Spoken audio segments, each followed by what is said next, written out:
व्यक्ति ने अपना नाम कमाया, चेहरा बनाया, आवाज को दुनिया के सामने अपनी पहचान बनाया और शोहरत पाई और वो सेलिब्रिटी बन गया।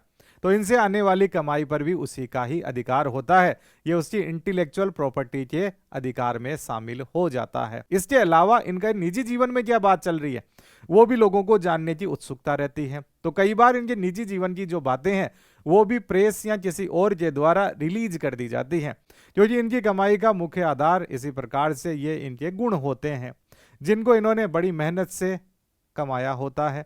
कोई स्पोर्ट्स पर्सन है, आर्टिस्ट है, वो अपने कौशल को विकसित करता है और उससे अपना नाम कमाता है, चेहरा बनाता है। तो कोई व्यक्ति ने कहीं पर जन्म ले लिया या किसी के साथ शादी कर ली तो उससे उसका नाम हो जाता है। राजनेता वोट लेके अपना नाम कमा लेते हैं। तो क्या किसी व्यक्ति के द्वारा इनका कॉमर्शियली उपयोग किया जा सकता? नहीं किया जा सकता। इंटेलेक्चुअल प्रॉपर्टी राइट्स इन्हें इसका उल्लंघन मानते हैं। देश के अंदर सबसे पहले ऐश्वर्या राय बच्चन ने अपने राइट टू पर्सनैलिटी को प्रोटेक्ट करने के लिए न्यायालय के अंदर गुहार लगाई थी और अब ऋतिक रोशन ने दिल्ली हाईकोर्ट के अंदर कहा कि मेरी भी राइट टू पर्सनैलिटी को प्रोटेक्ट किया जाए।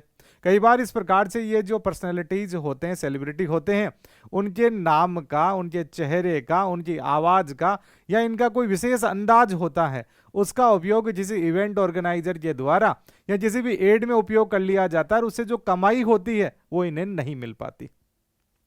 हॉलीवुड के अंदर एक फेमस आर्टिस्ट है स्कारलेट जॉनसन। उन्होंने कहा कि मेरा चेहरा मेरा है और मुझे पूछे बिना इस चेहरे का उपयोग किसी के द्वारा नहीं किया जाएगा। तो यहां पे सवाल खड़े होते हैं व्यक्ति के राइट टू प्राइवेसी के, राइट टू पब्लिसिटी के, राइट टू पर्सनैलिटी के, और ये सारी की सारी बातें आ जाती है हमारे आर्टिकल 19 के अंदर और आर्टिकल 21 के अंदर। 1995 के अंदर देश के अंदर पहली बार ऑटो शंकर का केस आता है। आर राजगोपाल बनाम तमिलनाडु राज्य। उसके अंदर ऑनरेबल सुप्रीम कोर्ट ने कहा था कि किसी भी व्यक्ति की जो सेलिब्रिटीनेस है उसका किसी भी व्यक्ति के द्वारा उससे पूछे बिना कॉमर्शियल उपयोग नहीं किया जाएगा। अनऑथोराइज तरीके से अगर किसी सेलिब्रिटी की शादी के फोटोग्राफ्स को पब्लिश करके पैसा कमाया जाता है तो यह भी व्यक्ति की राइट टू प्राइवेसी का उल्लंघन है।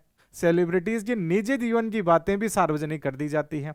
वैसे हर व्यक्ति जानना चाहता है कि सेलिब्रिटी के जीवन में क्या चल रहा है।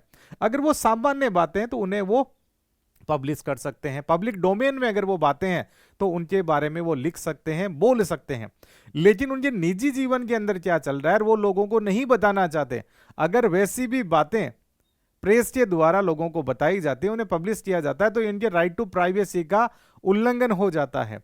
इन सेलिब्रिटीज को भी अधिकार है कि वो अकेले रह सके। जैसे हमें अधिकार होता है आर्टिकल 21 के तहत कि हम लोगों के साथ में रहें, यह हमारा जीवन जीने का अधिकार है। साथ में यह भी अधिकार हमें दिया गया है कि हमें अकेले रहने का अधिकार भी मिले। यानी हम लोग किसी के साथ में नहीं रहना चाहते तो नहीं रह सकते हैं। That is right to privacy.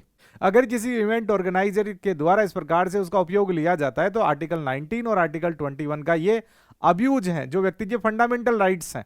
और सेलिब्रिटी होते हैं उनके सामने ये समस्या होती है।